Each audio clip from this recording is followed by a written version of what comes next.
এই ফলটা আমার ভীষণই প্রিয়, আতা এবং নেওয়া।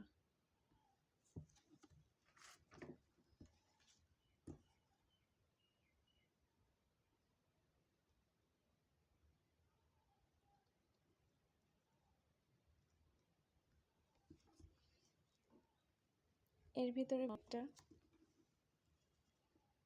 খেতে অনেকটা মজা।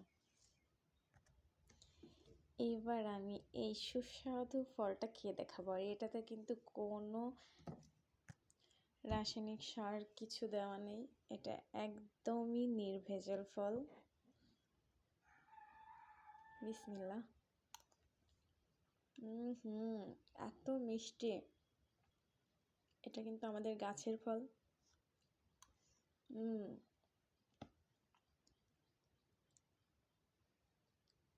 আর এটার বীজ এমন কালো হয়, এই যে এগুলো দেখা যাচ্ছে, এগুলো সবগুলোর ভিতরে এমন বীজ। তো অনেকেই জানে, অনেকেই জানে না, এর জন্যই আমি বললাম। কারণ এই ফলটা সবসময় সব জায়গায় পাওয়া যায় না, ভাগ্যবশত আমাদের বাড়িতেও আছে।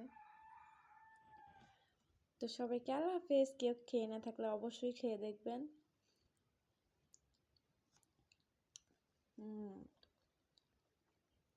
মাশাআল্লাহ, আলহামদুলিল্লাহ, সুবহানাল্লাহ।